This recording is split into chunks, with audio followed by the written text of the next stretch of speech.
hate to say I told you so, Voltard, but guess what? Uncle Lou told you so. My God, what a humiliating beatdown.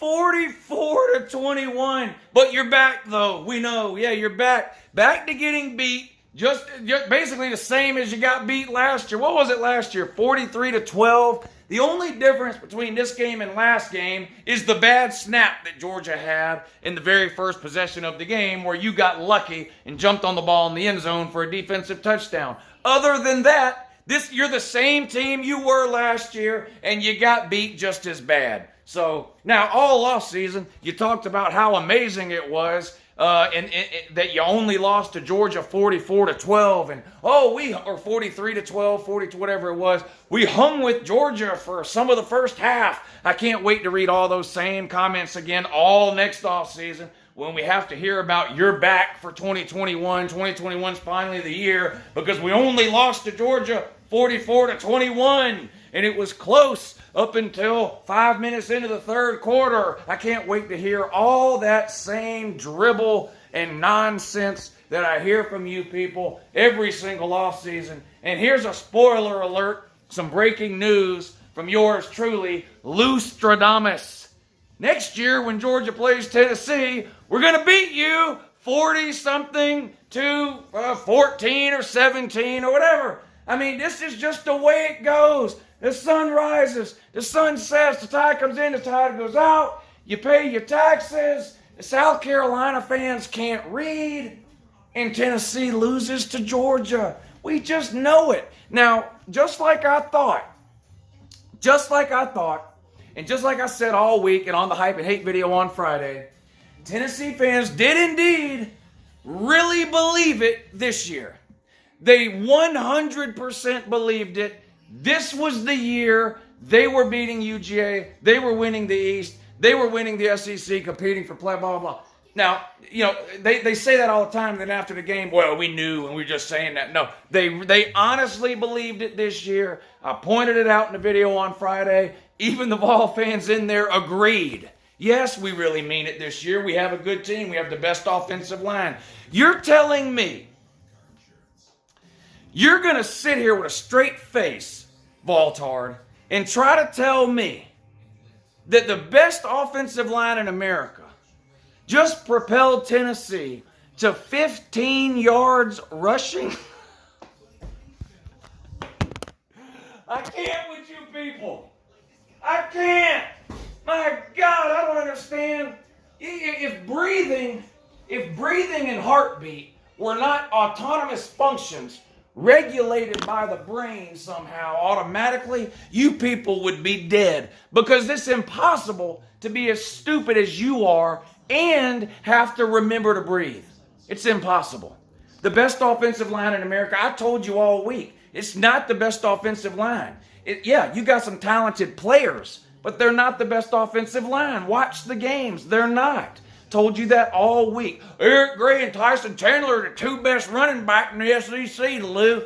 You guys must be freebasing moonshine. I don't even know how you would do that. Well, actually, I take that back. I forgot y'all do the whole butt chug thing where you stick a funnel up your asshole and pour moonshine in it. What? Nobody understands that except Tennessee, man. That's the weirdest thing. The best offensive line in America, the two best running backs in the SEC, just ran for 15 yards.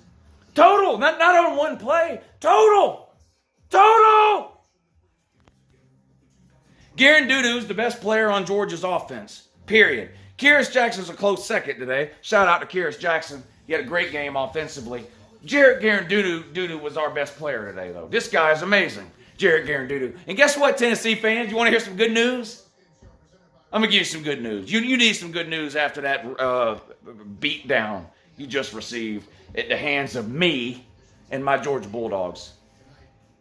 Everybody in college football this year gets an extra year of eligibility. That's right. That's right, Voltard. Jarret Guarantano will be your QB next year too. And the game couldn't have ended any better, could it? The game could not have ended any better. A Guarantano sack. Give him some credit. He didn't fumble, at least. That's a positive. That's some improvement. Earlier in the game, he couldn't hold on to it, throwing interceptions, fumbling. How many times did he fumble? 4, lost 3 of them, whatever it was. Jarret Guarantano. Boy, y'all love this guy this year, too. 2-0, beat Missouri and South Carolina. I tried to tell y'all. You didn't want to listen. And it's so, you guys are brain dead. You are bragging all week long about your 8-game winning streak. I pointed out on Friday to South Carolina twice, Missouri twice, Kentucky, Indiana, and UAB, and Vandy. Those were your 8 wins, okay?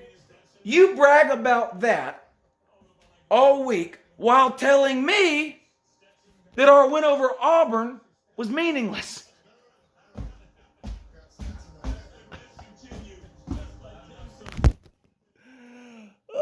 I swear I can't. Spin the chair around. Whee! Whee! Whee! Whee! We have an 8-game winning streak, Lou. All you did was beat an overrated top 10 Auburn team by 20 points last week. Oh, my God. Speaking of top 10, 0-34. You're 0 for your last 34 now against top 10 teams. It's official at this point. Jerome Pruitt is Lyle 2.0. The difference is Lyle could get you to 9 wins. Jerome cannot. 5 wins his first year, 8 wins last year. Looked like taking a step back this year. You won't get to 8 wins, will you? It's a COVID year, Lou. I'm playing 10 games. Minor detail. That's a minor detail. Anyway, support Pruitt. God knows I do. The Charlie Brown of college football. Voltards. See you tomorrow morning.